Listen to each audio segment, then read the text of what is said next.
Oke guys, gimana kabarnya kalian semua? Semoga sehat selalu ya.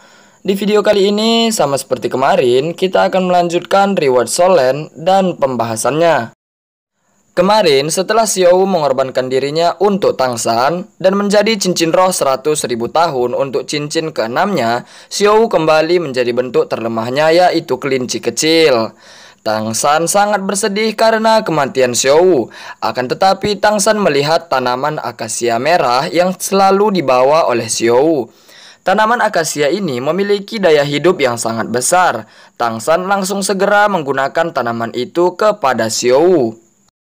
Dan seketika Xiao mendapatkan daya hidup yang sangat besar. Dan setelah itu Tangsan berdiam diri selama 7 hari 7 malam agar Xiao kembali tersadar.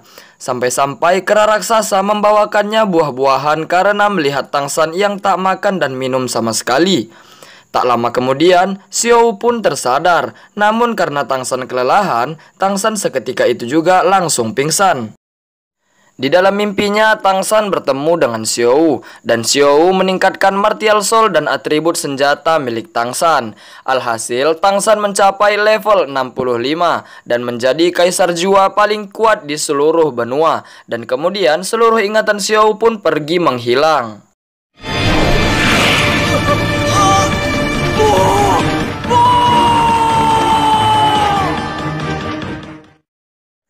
Setelah tersadar, Tangsan menangis sangat kencang. Kera raksasa mengatakan kepada Tangsan apa gunanya dia terus menangis. Dia berkata bahwa Xiao masih bisa diselamatkan. Dan untuk menyelamatkannya ada 3 syarat yang harus dipenuhi.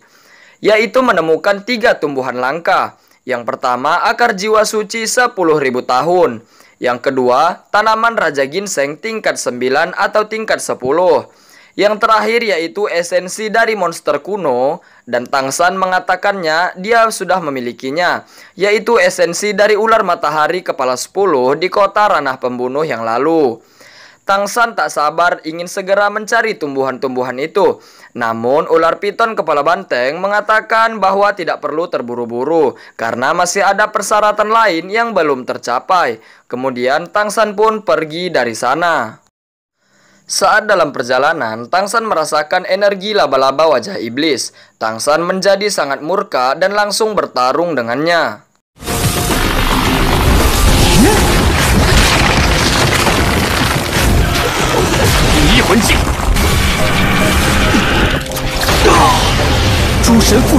生死威胁时爆发出的特殊状态。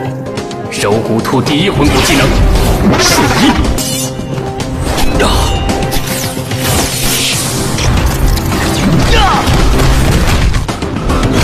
第5魂技，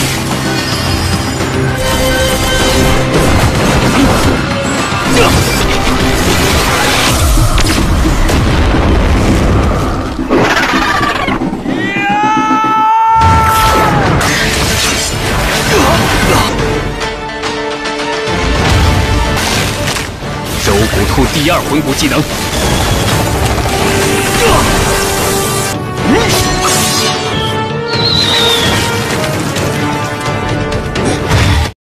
Di tengah pertarungan, laba-laba itu mengeluarkan kemampuan khususnya dan tubuhnya menjadi berwarna merah. Dan saat Tangsan dimakan laba-laba itu, Tangsan berhasil selamat dengan kemampuan tubuh emasnya. Dan Tangsan pun berhasil keluar dari perut laba-laba itu.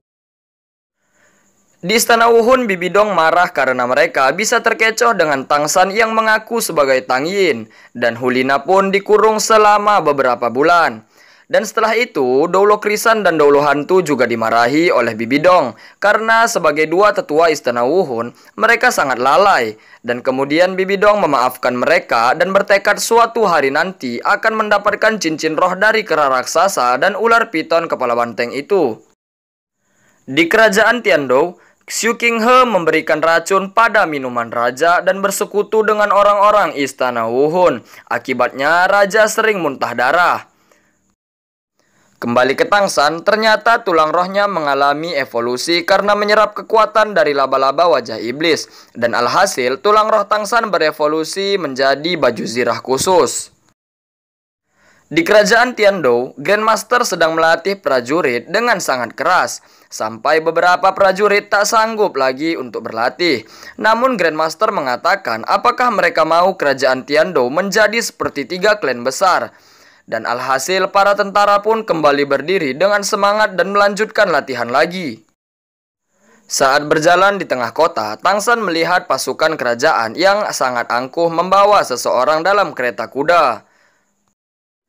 Tapi tiba-tiba keluarlah Pangeran Xiu Beng dari kereta kuda dan menantang Tang San untuk bertarung. Namun seketika keluarlah seorang doulo yang sangat kuat, yaitu Du Gubo. Du Gubo dan Xiu Beng tak mengenali Tang San.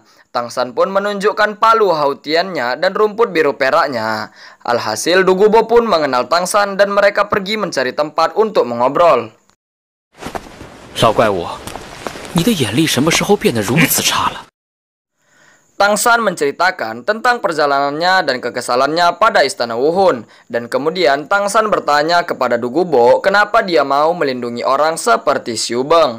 Du Gubo menceritakan tentang persoalan kerajaan Tiandou yang mana Xiu Beng sebenarnya sengaja seperti itu agar tidak celaka seperti pangeran kedua dan pangeran ketiga.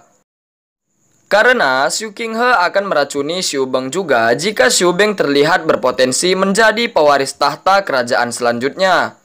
Du Gubo juga mengatakan baru-baru ini raja juga sudah teracuni oleh bumbu makanan yang biasa digunakan oleh Xiu Qinghe. Setelah itu Du Gubo menceritakan tentang klan Ubin Pagoda dan klan Naga Petir yang sudah hancur. Tang San pun langsung pergi menemui Grandmaster. Tak lama kemudian, Tang San sampai di akademi. Bibi Erlong sangat syok melihat Xiao Wu yang sudah menjadi kelinci. Dia pun nekat pergi ke istana Wuhun sebelum akhirnya dihentikan oleh Grandmaster. Tak lama setelah itu, Grandmaster pingsan karena sudah sangat kelelahan. Keesokan harinya, Tang San melihat prajurit yang terus berlatih. Tang San berpikir untuk membuat senjata legendaris Sekte Tang dulu. Mungkin dengan senjata itu dia bisa melawan istana Wuhun. Setelah itu, Tang San menemui Ma Hongjun yang sedang berlatih. Tang San menceritakan bahwa ia ingin membuat sekte yang bernama Sekte Tang. Ma Hongjun semakin bersemangat mendengarnya, dan Ma Hongjun adalah anggota kedua dari Sekte Tang, dan sekaligus dia akan menjadi wakil ketua Sekte Tang. Lalu, kemudian untuk anggota ketiga, Tang San berniat mengajak Rongrong sekaligus klan Ubin Pagoda yang tersisa. Tang San meminta Rongrong untuk mengatur pertemuan dengan ayahnya. Rongrong pun mengatakan bahwa malam ini bisa. Ia pun langsung pergi menemui ayahnya. Namun, di sisi lain, seseorang melihat Tang San yang sangat dekat dengan Rongrong. Dan saat Tang San berjalan sendiri, Oscar menghampirinya dan menanyakan mengapa begitu dekat dengan Rongrong. Oscar pun akan bertarung dengan Tang San. Kita tunggu di episode selanjutnya ya. Oke guys, mungkin segitu aja dulu di video kali ini. Jangan lupa subscribe untuk notif selanjutnya ya. Jika ada kesalahan, saya mohon maaf. See you the next video.